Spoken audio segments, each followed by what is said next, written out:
Hello, thank you everyone for joining us. We will just wait a couple of minutes for everyone to join and then we'll begin shortly. Thank you.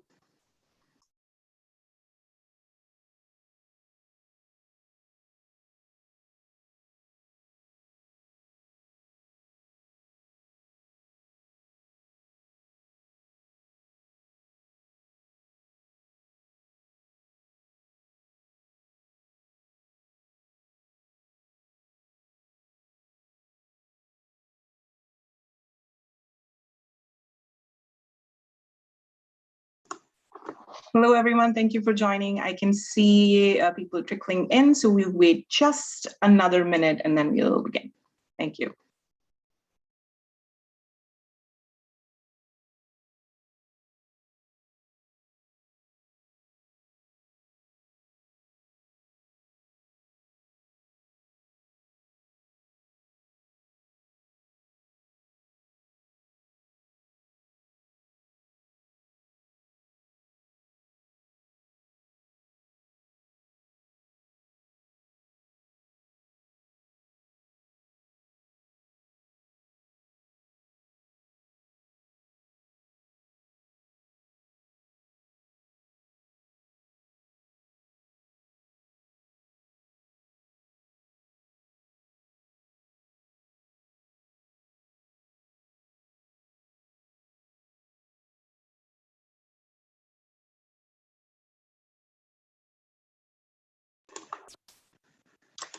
Okay, let's get started. Hello, and a warm welcome to colleagues joining us from South Asia, the United States, and elsewhere.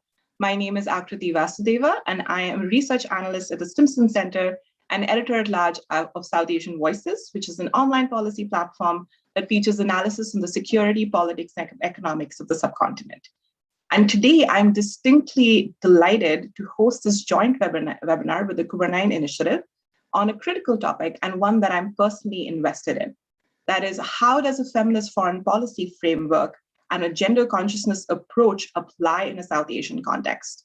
We will examine how countries in the subcontinent are thinking about and achieving greater inclusion of women and minorities, both in terms of representation as well as substantive contributions in fields such as foreign policy, national security, geopolitics, environment, diplomacy, and more.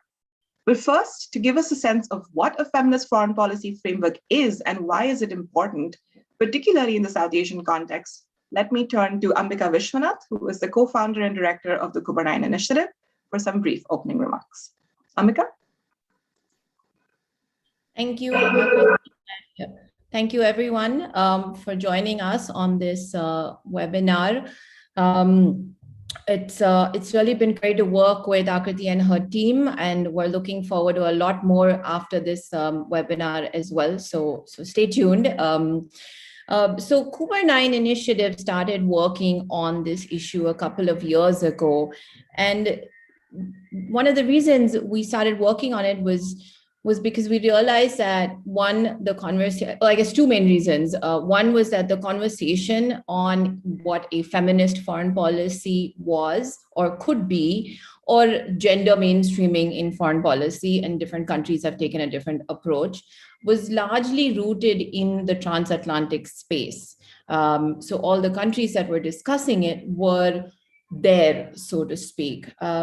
So what we wanted to do was, one, understand how could this conversation, which at the very basis of it advocates inclusion in policy making, how could that be made broader, right? Globally, geographically, how could we make that broader? And what was this conversation in a country like India that is exploring its foreign policy and changing the nature of it from in the last several years? So we started doing this research, and we realized that, one, while this conversation was fairly siloed in the Western part of the world, at least looking at it from where I am, it did look at how inclusion was different in different contexts. So what does that mean for Sweden? What does that mean for Canada? What does that mean for Spain?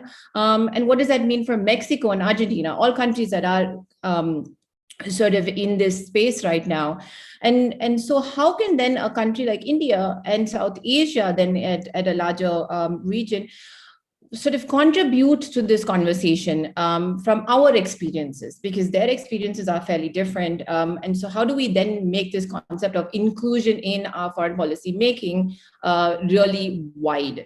So we started looking at that. We also then realized that the conversation in this part of the world was very minimal, and I say minimal a little bit generously as well. And so how do we increase that conversation? How do we sort of start that conversation? How do we look at the idea of not just gender, but all sections of society adding to foreign policy making?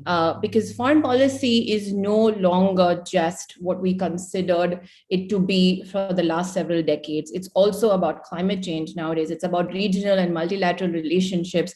It's about resources. It's about borders. So it's about a number of different things, all of which we are very familiar with in this part of the world, in South Asia. And so how can then we bring all of this into that conversation, and how can we make then the global conversation a little wider, a little bit more inclusive, I think is the way to look at it. And so we started doing this research, and then we worked, teamed up with South Asia Voices and the Stimson Center to sort of bring out some of these ideas. And so that is what the Stay Tuned was for, because over the next few months, we're going to bring out some thought pieces from people from all over this region. And I let Akriti touch upon that later. But I'll close it here because we have a great panel coming up, and hopefully time for lots of questions. So we're really excited to work with South Asia Voices.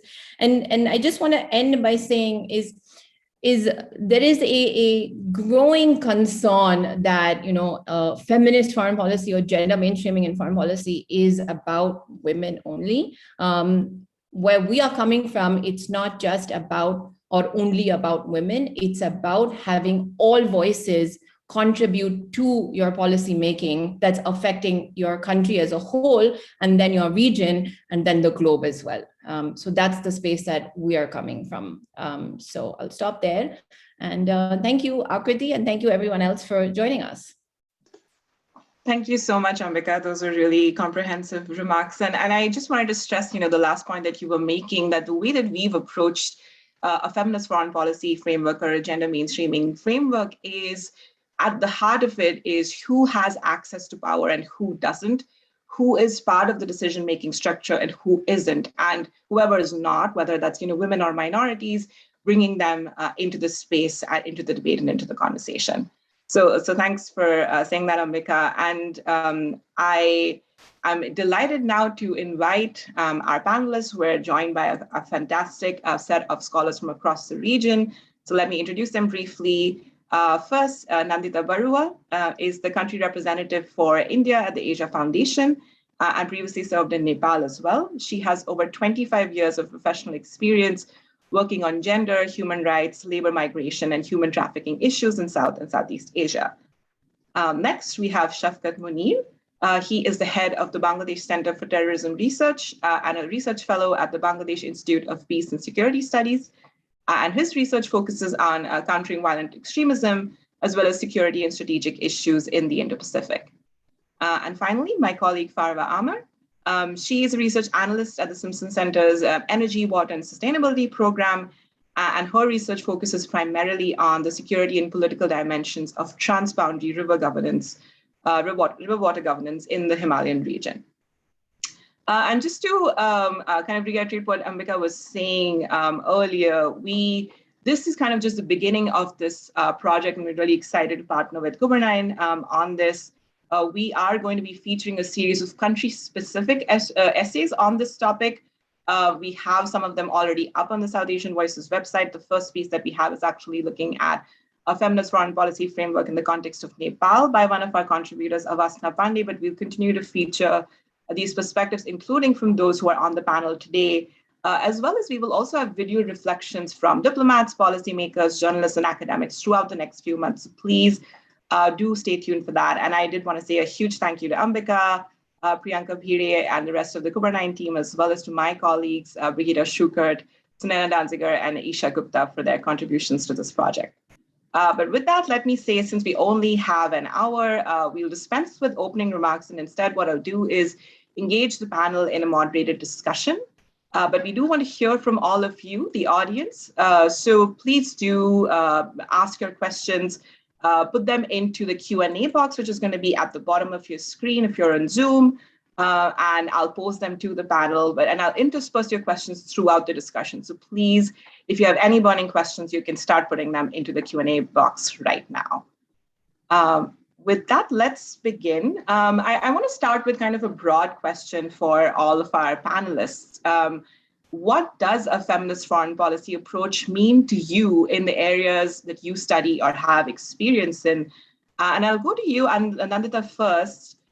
You have written about how policy issues invariably get classified as hard and soft, in a perverse application of a gender lens, with trade, security, defense generally considered issues where men have expertise, and health, human rights, gender-based violence, et cetera, considered more, a domain where women have expertise. So can you unpack the dangers of this classification for policymaking and explain how a feminist foreign policy framework and approach can dismantle this demarcation?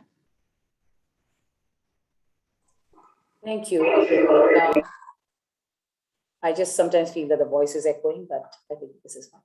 I think, the traditional way of how we engaged with foreign policy has been a very national security or a securitized lens, largely looking at borders, national security, and things related to the militaristic defense.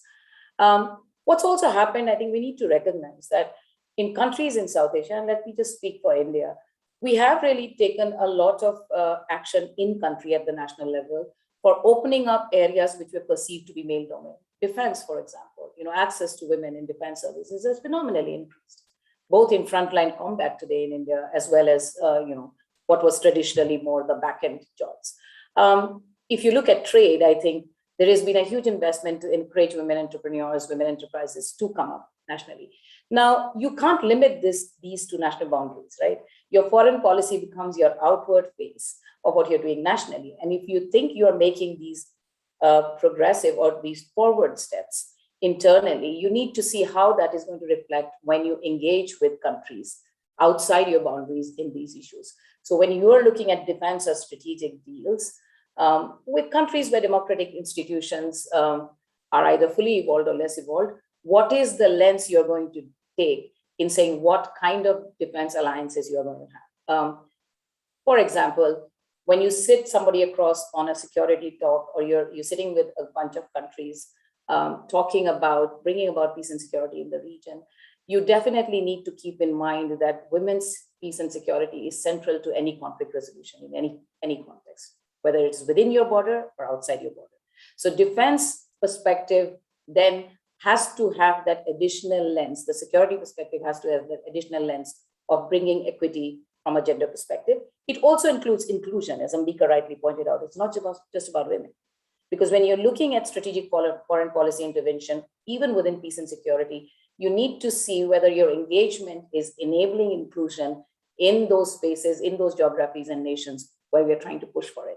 Same goes for trade, I think. For us, it's extremely important that you look at cross-border trade and facilitate those areas of trade where women's access of marginalized groups who are engaging in economic interventions are facilitated. I know we've done a lot for women, at least in paper, there's a lot for women's cross-border trade in South Asia, but in effectiveness, whether you're looking at the customs port or the systems, they really aren't gendered. And so how are you going to do that? I think to me, if I break it up in each of these, that's what is important. And I think more importantly, COVID has definitely shown us that when we are engaging across nations collectively as a global unit, looking at gender becomes so critical in all your assistance and aid program. Whether you are providing vaccines and are you making a demarcation and saying, if this is going as aid from country A to country B, a certain percentage has to go to women and marginalized. We keep talking about inequality of vaccines, but we really haven't seen any aid package demand that in a foreign policy relationship perspective. So I think these are all critical areas what I'd like to see unpack and talk more about. Thank you so much, Anita. You covered a lot of ground there. And let me kind of pull one thread out of what you were saying about representation of women in kind of defense and strategic establishments, and come to you, Shafkat, because you study violent extremism and security and strategic issues broadly. And I feel like a lot of the conversation in the national security and foreign policy space, at least I feel in the US, but also in other countries, is rightly focused on representation, especially all men panels and how those are wrong and don't feature women's perspectives. But and sometimes, that conversation is kind of, it's tilted and is only kind of focused on that aspect, only on the aspect of representation. So what can be, beyond representation, how can gender mainstreaming apply to security and strategic issues that we haven't thought about in more substantive ways? Thank you so much. You're absolutely right. So much of our conversation regarding gender mainstreaming is confined to the realm of participation only, that we are only looking at half the picture. So we are more concerned about numbers, statistics, and to a degree of tokenism to ensure that the numbers are there. But we are not really affecting major policy change. As Nandita has rightly said, that in the defense and security sector, we have seen a major change across the region, where now roles hitherto not open to women are now open to women, and they are actually taking part in combat roles and so on. So that's a very important step. In the case of Bangladesh, what we have seen is we were one of the first countries in the region to actually allow women into service academies for regular courses. And I'm talking about the year 2000. And there was a lot of pushback that whether this is actually, whether the time is right or whether we're doing it prematurely. But Bangladesh really took a lead. And it also coincided with Bangladesh taking a lead in sponsoring the UN Security Council resolution on women, peace and security. So over the period of time, over the last 2 decades, what we have seen is that when we were able to bring sort of cultural change or a mindset change into our policy formulation, we were actually able to achieve great results. So within 18 years, we were able to put women in frontline positions, in command positions. And then subsequent to that, today Bangladeshi women have a very large role to play in UN peacekeeping operations as well.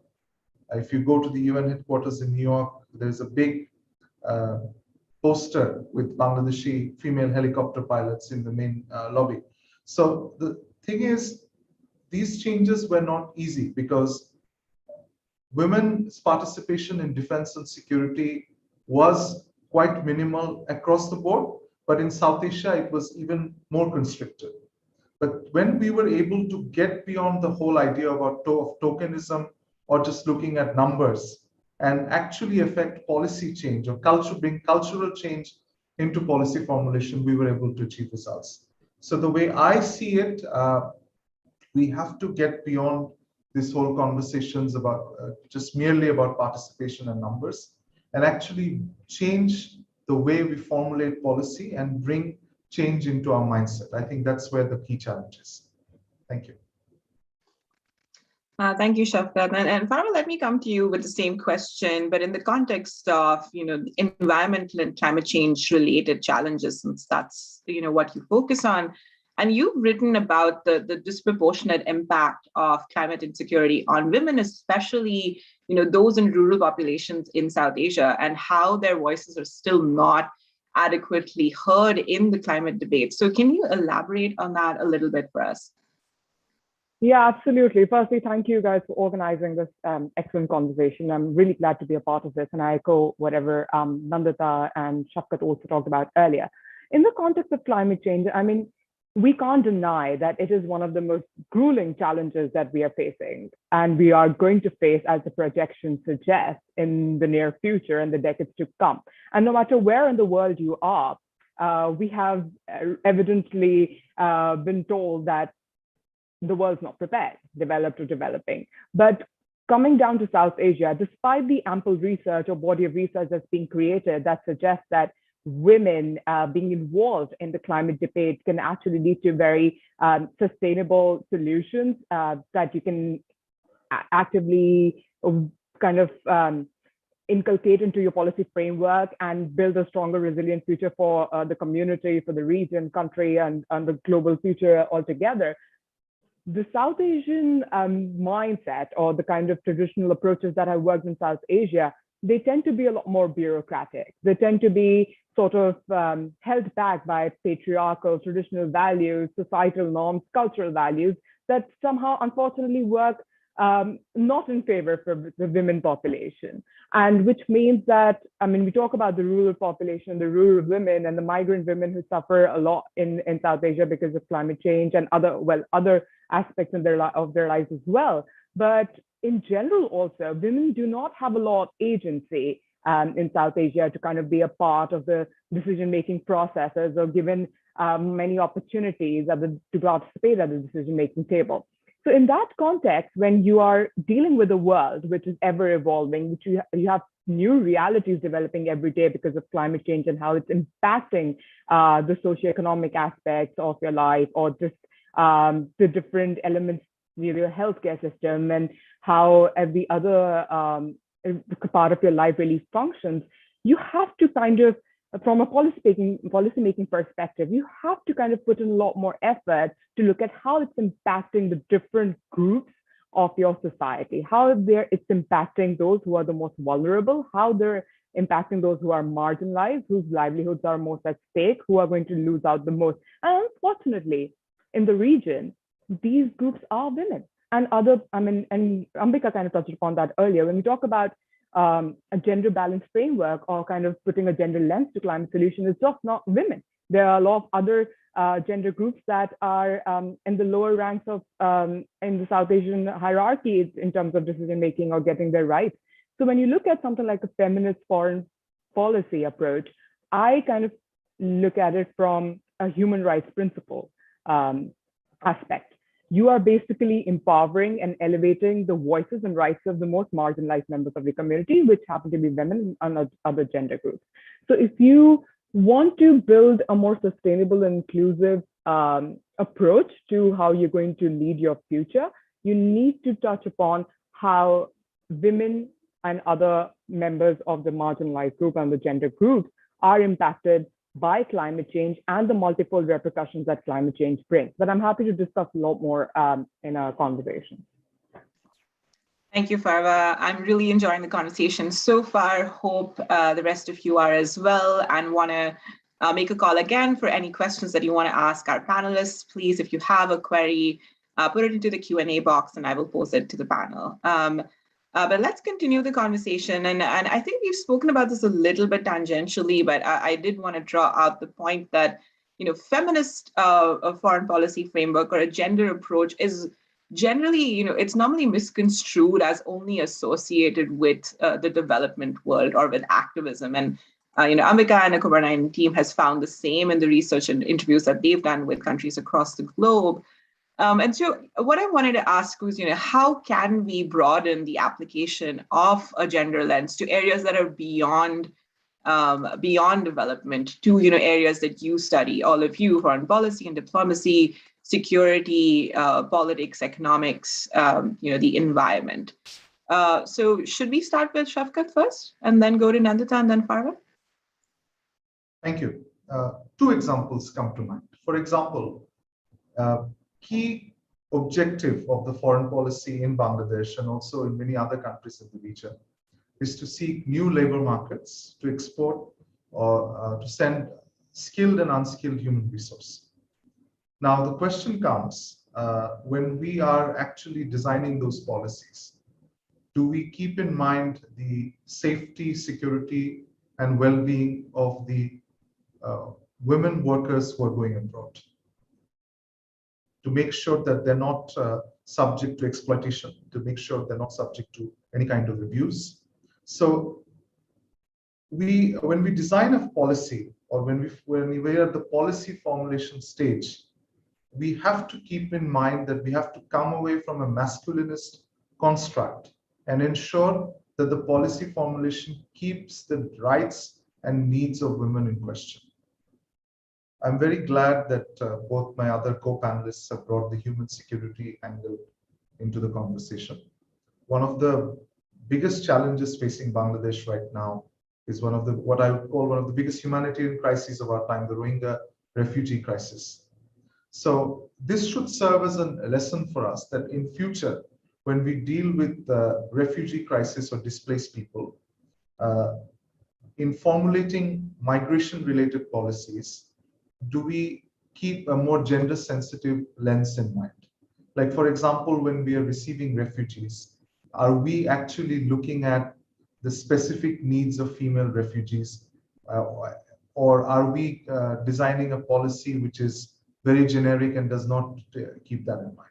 So those are some of the questions that we really have to ponder. And again, for too long in South Asia, gender has been seen purely as a development issue. But it has an implication way beyond development into all the other areas that you just talked about.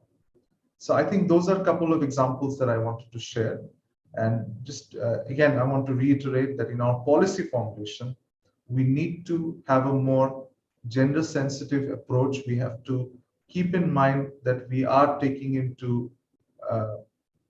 we are paying attention to the interests of women and other marginalized groups. And I would like to echo what Farwa said, that it's an approach where we actually keep in mind everyone's interest and not just the interest of one community. Thank you. Nandita? Yeah, I think Shafkat made some great points on how it needs to be across all the sectors or all the areas that a country engages with. Let me just give two examples. I think let's look at economies which are very dependent on migrant workers, right? For whom a lot of their GDP is coming in through migration-related resources. There are states in India who are very heavily dependent on migration remittances, right? Now, a majority of the time, what you find is in such economies, when you are negotiating your relationship with the recipient country, how often do you compromise the issue of the women's rights and security versus your other larger economic goals, which you think are larger, in lieu of saying, okay, I think my way of protecting my women is just stop them from going, rather than negotiating with that other country on whom I'm dependent for many other natural resources or whatever, that I sit down and negotiate. No, if we have women going from our countries to your countries as migrant workers, what is it that you are going to do to ensure their protection, rather than the sending country having to take drastic draconian actions to stop them from going. The same thing happened once many years ago in Bangladesh. It's definitely changed and really well negotiated. We're struggling with similar things in Nepal and many other countries, including Sri Lanka. So for me, then it looks like we have economies which are dependent on migration, yet at the same time, in the foreign policy negotiating table, gender and rights get compromised for other issues, right? Secondly, let's look at, I'll just be a little bit more, let me be somewhat more provocative here. Globally, we have seen many countries recently overturn democratically elected governments across South Asia and beyond. We have military governments or other form of government systems coming in place. The world is struggling to find out what is going to be their alliances and relationships with these countries that have changed from agreed principles of democracy and equity and moved to inequitable, at least at this point, or more challenging spaces of governance. So when you're sitting in a foreign policy negotiating table, is the question of the rights of the minorities and women in that country going to define what your relationship with that country is going to be or not, is a critical question that a feminist foreign policy approach needs to absolutely ask. If you don't ask that, then I think the world is failing on every principle of equity and inclusion that it has signed, whether in the UN or else. Finally, Parva's point of water governance, we deal with it all the time. Transboundary water governance is one of the most complicated spaces where rights and gender issues fall by the sideline, though the impact of the negotiation is most on women and marginalized. So I think these to me are just absolutely classic current examples that we need to, as countries in South Asia, probably take the lead in telling the world how this is going to be negotiated, keeping the gender equity and lens in our foreign policy approach. Parva, do you want to pick up from where Nandita left off? Yeah, absolutely. So firstly, I'm going to put a climate discourse lens to it, right? This entire South Asian system, its policy frameworks needs overall rewiring. There are a lot of structural barriers, there are a lot of other challenges, and you find the deep gender inequalities at all levels. But when you look at climate change, there are 3 points that come to you immediately. And speaking from the region's standpoint, the economic side. When cyclones happen, extreme weather events like flooding and glacial lake outburst floods that's becoming an increasingly known phenomenon in South Asia. You have erratic monsoon periods, and the entire region, at least Pakistan, India, and Bangladesh as well, they are agrarian communities, reliant on agrarian livelihoods. And women in those parts of the communities, they are supporting their husbands, or sometimes they are the sole kind of bearers of the household, working in the cottage industry, supporting the farming, fishing industries. So when such weather events happen, which and your industries like agriculture, fishing, which are extremely vulnerable to climate change, are impacted, the livelihoods of women get wiped out. So does our policy framework at the moment cooperate with women on those issues? Does it provide any agency to women to kind of like recuperate from their losses and have some alternate means of livelihoods immediately, especially women who have young kids or who are childbearing and cannot migrate like men do, leaving behind their households, which is again another topic, and we can have a long debate on that, but women are left behind and they have no financial support. Absolutely. So either they have to succumb to just poverty, and which is detrimental to their health and sometimes fatal, or they have to find some very difficult means of surviving, which includes the water bearing point of view. I mean, women in India at least have to walk up to 4 hours each day to collect water, walking unsafe distances on foot, which means they're jeopardizing their education, they're jeopardizing their health and their mental well-being. So, and when such events happen and they have loss of livelihoods and they don't have access to water, and they have to walk these distances furthermore, which is again a whole sort of compromise on their entire lives, their daily life. There's another aspect to this again, which Shafqa talked about, the refugee crisis and the migration issues, whether it's internal migration or whether it's cross-border migration. When that happens, the women in these refugee camps, women who are displaced, they are at the most loss, because they are living in poverty without resources, but also they have to face something called gender-based violence, which is very rampant in the region. They have to be targets of sexual and verbal assault. They are highly vulnerable to mortality rates. There are high child mortality rates. There are a lot of issues that are just kind of exclusive to these migrant women that needs another set of policies that just facilitates their cause in terms of their water access, food access. And then lastly, to the point of transboundary negotiations and transboundary waters, South Asia has major rivers that are all transboundary, whether it's shared with India and Bangladesh, Pakistan and India, or in the region otherwise as well, Nepal. Women are not, if women are included in panel discussions, unfortunately, it's just a check in the box. And no, it's not going to work going forward. We don't want to be just making sure, okay, we have women representation. We did it for 1 hour, 45 minutes. We did it for half a day. And all right, we're sorted. We had the checkbox tick. No, it's not going to work like that. We have to actually make sure that women are not only part of the initial conversation, but they're there throughout till the end. They see that they're part of the entire process. They're there for stakeholder management as well, and for future engagement. So yeah, I'll just wrap up here, but there are a lot of things that could be done to facilitate them policy-wise. Thanks, Parva. Ambika, did you want to come in quickly? Yes, Akriti, thank you. I just want to actually tie together what all our 3 panel members have said and address it to a very common criticism that we hear on this subject is, why do we need more women? Do women lead differently? What are they going to do differently that men are not already done?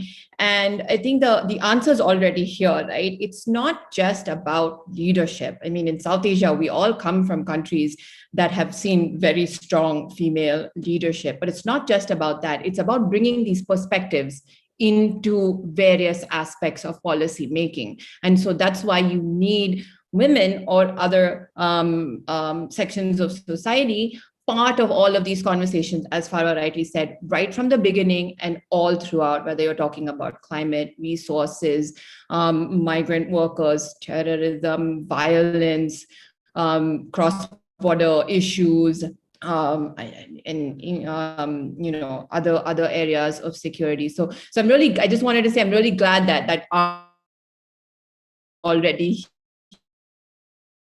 about one of these common criticisms that we hear. So I just wanted to sort of flag that for our audience as well. Thanks so much, Ambika, and thanks to the rest of our panel. We are getting a lot of interesting questions in the Q&A box, so I do want to turn to some audience questions now. And we've had a number of questions on Afghanistan. I do want to say at this point that we are thinking of our friends and colleagues there, and actually, wanted to have some analysis and contribution from the country as well. But of course, the situation is terrible there at the moment, and we didn't want to put the burden of analysis on our colleagues there, but we do hope to feature some Afghan perspectives in the future. But in the meantime, I will pose some questions from the Q&A box to our panel. So I think that the question from Adia Behel is a good one, and I'll fold in some others as well, which is, with regards to the humanitarian crisis taking place in Afghanistan, how do we formulate policies that take into account the interests of minorities, especially women who are now feeling threatened in the area or are displaced?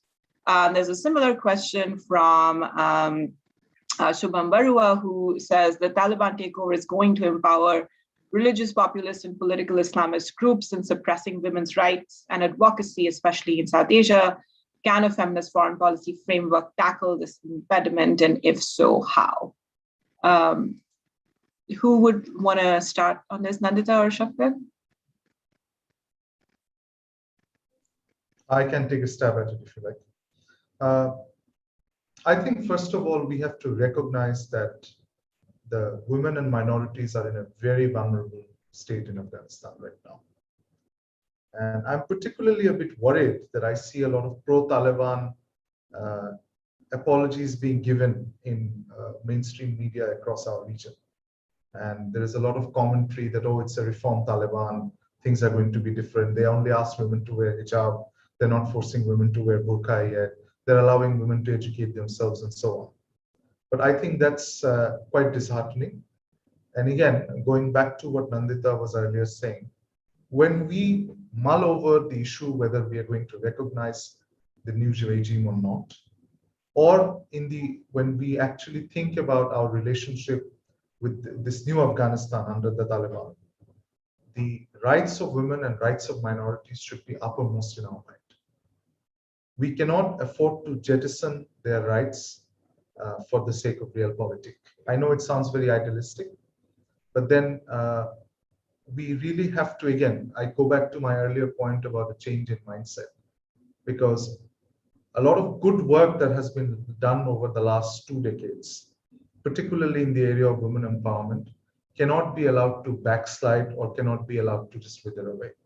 So at this stage, while we are all mulling over or pondering on whether or not to recognize the new Taliban regime, we must ask this question, which these 2 esteemed participants have asked, that how do we ensure collectively from within the region that women and minority rights in Afghanistan are respected, and then we do not go back to the kind of situation we had pre-2001.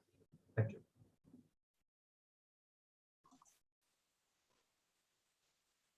Go ahead, Nandita. Yeah, no, just I think adding to what Shafqat said is that there are 2 really critical issues that we have to consider here. One, I think Taliban is what has happened in Afghanistan probably is a most extreme form that we are seeing in where a framework of inequity is ingrained into the governance thinking that's out there. But it's not the only country, right? We know that there are many other countries in the world where probably with more sophistication and more subtlety, similar inequities are existing. And as a world and as nation states, we do engage with those countries at a variety of levels. But in our engagements with those countries, how often do we ask that is our engagement going to further undermine the rights of the women and the minorities or vulnerable population in that country? How much of a bargaining chip do we bring to the table when we sit down to negotiate and say, we will move ahead on this particular negotiation subject to your agreeing to certain equities and equalities that we demand, not just for people who are associated with the negotiating nation, but in the population of the country or the citizenry of that country. Rarely, I think we get very taken up by the level of arms and ammunition that we can sell, buy, market into the countries rather than the rights of people and their lives. So a feminist foreign policy would require that every country who is engaging with countries who are more blatantly undermining rights and equities have to take a step back and think about how you're going to negotiate, because you do have a bargaining chip. Like the UN says, even for Afghanistan, leaving Taliban to do what it wants and not engaging is not an answer. Ultimately, the world will engage, and we have to, and I think we should, right? But how we engage is what is going to determine whether we have done it as if we call ourselves democratic and rights-based states and nations, have we done it with the lens that we want to apply to our own country and our citizens? And it's doable, but if you don't want to do it, that's another matter. The other thing I think quickly wanted to point out was that, when you're talking about a framework, whether it's men or women, yes, there is one perspective that we definitely need more women in our foreign services across South Asia, across the world. But I don't think a feminist foreign policy needs just women. I just think that existing men who are in power, who are running the business in foreign policy need to be brought in to understand this perspective. It's the same thing, when you talk about gender equity and empowerment in general day-to-day norms, you say that you need to work with men and boys, because otherwise it's an incomplete story. It's the same thing. You can't, and while it is important, I absolutely think it's important for more women to be given the space, but that does not mean you let those who are currently sitting in the tables and in power off the hook in not understanding this lens. Thank you, Nandita. And we had a similar question from Said Ghulam Raza, so hopefully we have answered that as well. But Nandita, to the point that you were just making, and I think it's come up a little bit throughout the discussion, and it's one of our participants, Geeta Sikho, and she admits that she's playing a little bit of devil's advocate, but she asks, does focusing too much on one gender, that's women, are we by default excluding men and other genders? In India, many laws are women-centric or women-focused, and a question that's sometimes raised is, does this automatically take away the focus from human rights of all? And the discourse gets restricted to women's rights. So Farva or Nandita, did you want to respond? Yeah, I'll go ahead and just share some thoughts on that. Immediate reaction, absolutely no. It does not take away the focus from other genders or men in this context of the question. It does not. What we're calling for is not one above the other. Absolutely not. What we're calling for is equal representation. Equal gender representation in all facets of your decision-making and policy-making, economic, development, cultural, climate change, hard security issues. So we are trying to change the status quo, which unfortunately exists very strongly in South Asia, where there has been years, decades of its existence has been seeing men in the higher positions and leadership positions. And in the last decade or so, we have had more laws come in. We have had some changes. A lot of it due to the international engagement, international intervention, of funders, foundations, development agencies coming into the region and trying to focus a little bit more on women's rights and trying to focus a lot more on women representation. But traditionally, we don't have that set up. And calling for an equal representation is just pretty much providing women equal participation opportunities in terms of getting education, training, voicing their opinions on different issues. So you are actually bringing women in to complement the existing set of good work that you're trying to do. Their perspectives will provide that additional focus that you need in order to create that holistic, inclusive framework that is much required for the future challenges and the existing challenges that the world is facing or the region is facing exclusively at this point. There are certain rights that, of course, will always be focused more on women. For example, sanitation and health issues, like we talked about the childbearing women, the challenges they face. So those rights will always have to be catered to women. That's just the law of nature. But otherwise, gender parity is what the world is trying to fight for. And that's exactly the focus of this conversation as well, to kind of elevate women to the same level as the other leaders in the system. Thank you so much, Farwa. Nandita, did you want to come in or? No, I think Farwa covered it. Okay, great. So I'll go to the next set of questions and also bring in a bit of what the audience has been talking about. So, we've discussed the need for a foreign policy, for a feminist foreign policy framework, and how it may apply in different sectors in South Asia. But we've spoken about this a little bit, but wanted to kind of draw out what are the barriers to a gender conscious approach that are specific to a South Asian context. So, Mohit Musadi in the Q&A box has raised, will it help if more women are appointed to higher positions in bureaucracy? But we've seen, for instance, that Sri Lanka, India, Bangladesh, and Nepal and Pakistan have had women heads of government, but we still see that even if women are given kind of representation in positions, they often don't hold power, right? We've seen, all of us know of kind of incidents in South Asia where a woman is kind of put on the ballot because there is a seat reserved for women, but the actual politics or governance is done by the husband or the family. One of our pieces for the series, which is from Nepal by Kathmandu-based journalist Avasna Pani, she talks about how in July 2021 in Nepal, in the Ratnanagar municipality, there was a policy that was enacted that women with children under the age of 2 were banned from going abroad for government positions, for foreign employment, because the local representatives thought that the children would be deprived of maternal care if the women went abroad. So these are kinds of, some of the sort of patriarchal barriers that South Asia faces. So can you talk a little bit about, what this means in the context of a feminist foreign policy framework implementation? Nandita, did you want to start? Sure. I think, Akriti, you have the answer in your question, because I think it is the inherent normative patriarchal lens with which we operate across South Asia and also globally to lesser and higher degrees in different countries. That really is the biggest barrier, right?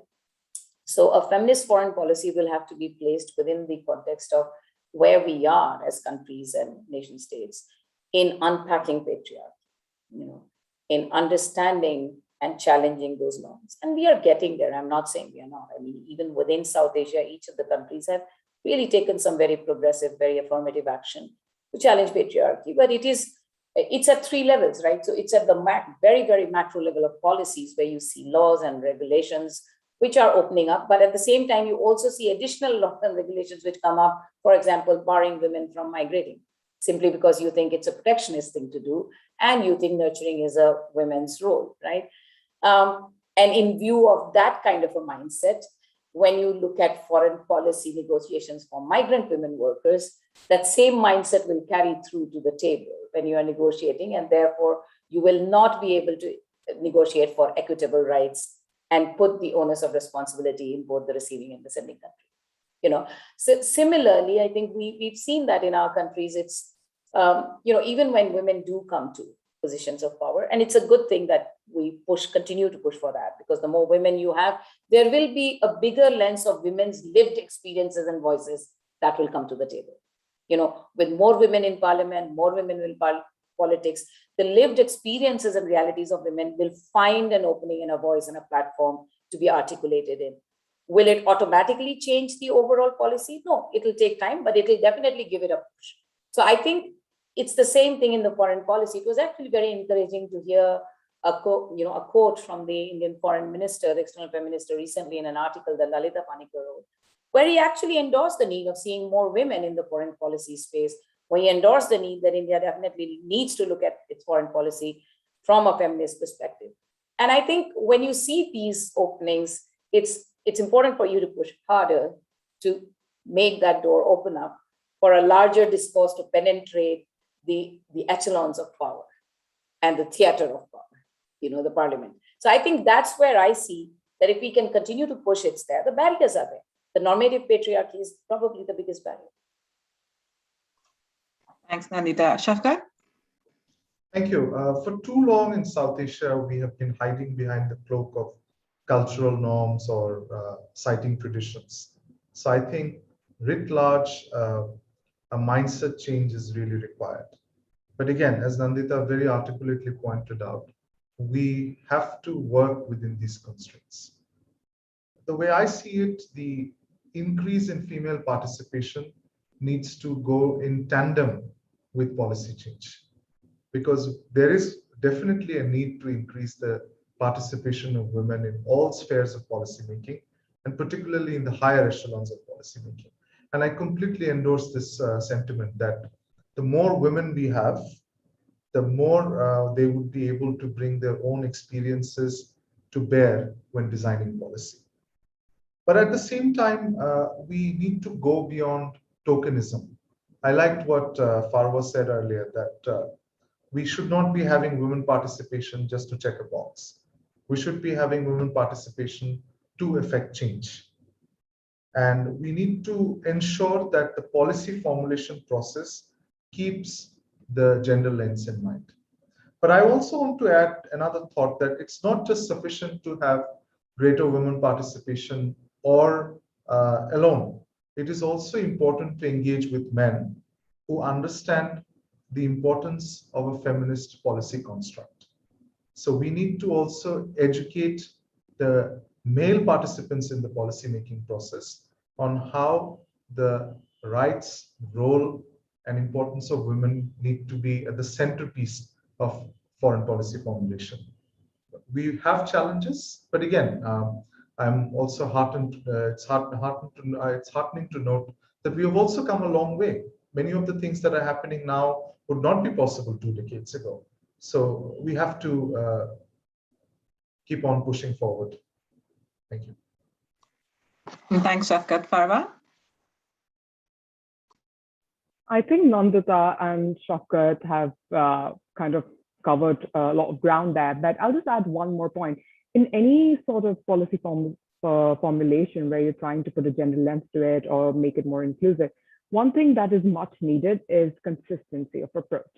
If you have decided that, okay, there's an implementation in certain state of one of the countries, or maybe one area, one of the countries, you need to kind of bring that change throughout on a national level.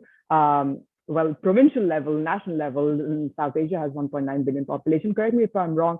India, Pakistan, and Bangladesh, I'm just talking about these two countries right now, they have a comparable level of female population, so, which is about 47, 48%, which is a big chunk of population that you cannot disregard.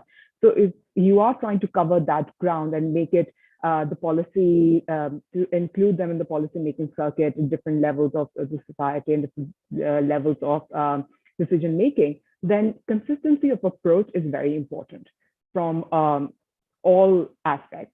So it's just going to ensure that whatever that you're trying to implement is not a trend.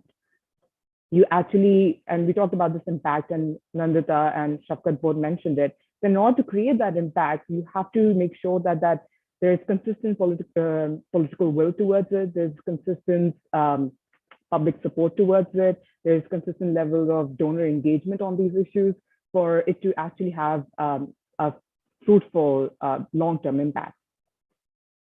Okay. Thank you so much, Farwa. This is really illuminating. Yes, Ambika, 1 minute. I'm sorry, because we're running out of time. Just want to add on is that what we're finding from our conversations and research, what Farwa, like Farwa said, it's about the ecosystem as well.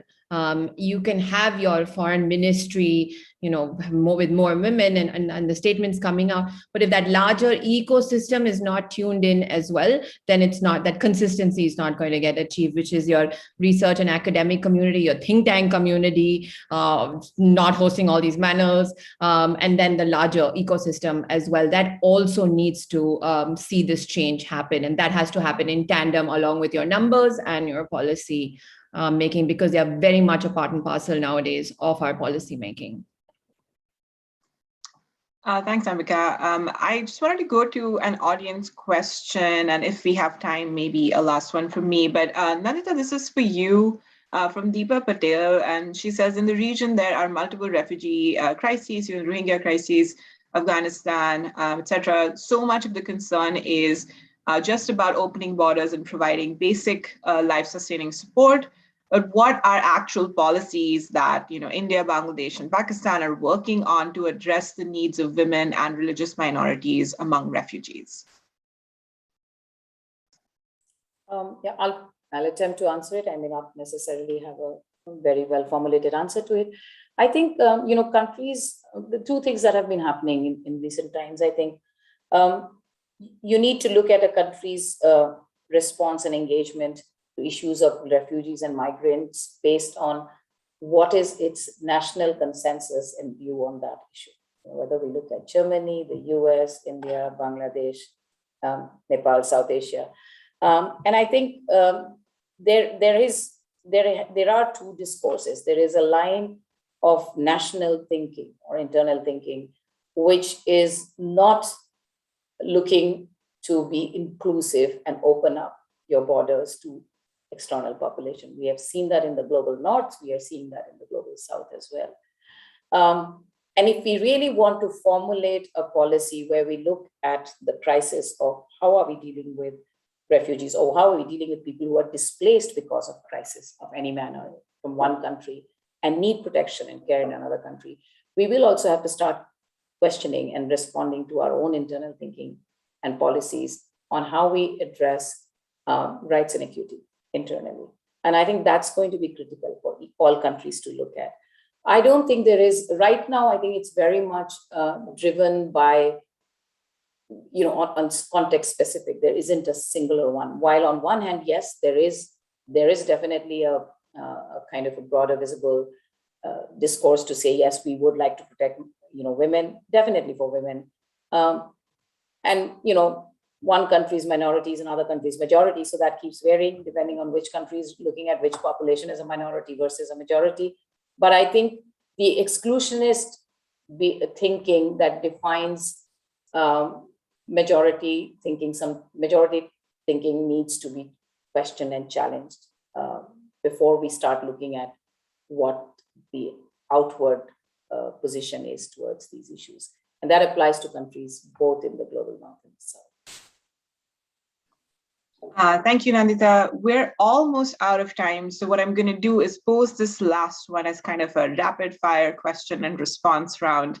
So just wanted to kind of end the debate on what South Asia can offer to the global conversation on feminist foreign policy approach. Is there something in the context of South Asia that countries have done or can do that can make a global conversation more inclusive and bring in non-Western perspectives? So we'll go to Farva first, then Shafkat, and then Nandita, and Ambika, if you wanted to add something at the end.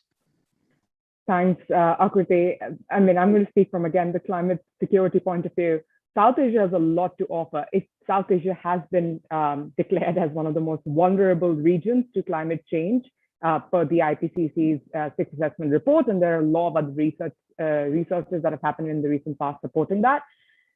International conversation, global conversation cannot happen without South Asia. In general, you have to look at it. South Asia has a lot to offer, and it needs a lot of attention from the international community on the challenges it's facing and it's going to face owing to climate change. And then comes the aspect of diversity and different cultural mindsets that the international community could benefit from in their own research and in their own policy formulation, and especially because South Asia is very geostrategically important for much of the international community as well. So there's a lot that South Asia can provide And like I said, you cannot continue the global conversation without this region. Thanks.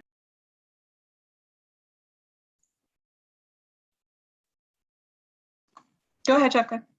Yes, I think one of the biggest lessons South Asia can offer is that how it has managed to mainstream the role of women in the defense and security sector, despite a lot of cultural and other institutional barriers. So there are lessons that South Asia can offer the wider international community in this regard. Also, at a more philosophical level, one of the hallmarks of our culture and our civilization is that we always put community before self. So at a time when the world is about to grapple with significant challenges in the post-COVID landscape, I think this is an important lesson that South Asia can offer the world, and particularly as we look at a greater role of gender within the context of geopolitics. Thank you. Nandita? I think I'll echo a lot of what Shafkat has said, but also just to add that, South Asia, the women's movement and the feminist movement has made a lot of strides, and we have had some very hard-fought battles and got some really hard-won wins in equity. And I think those wins have really strengthened us and created the space for pushing the policies to look at more gender equitable engagement globally, keeping those wins in mind, whether it is greater space in defense, as he put up, more participation of women in political spaces, affirmative action for minority groups, other genders, sexual minorities. These have been hard-fought battles which we have won. And the learnings and the application of these wins need to be applied into the global discourse on equity and rights. And I think South Asia can lead on that. Like the Prime Minister says, Vasudevaya Kutumbakam, if the world is a family and a home, then I think we will have to apply the same principles of equity to the world that we apply to ourselves. And I think that is probably the lens that I think we need to start looking at from South Asia. Ambika, last word to you.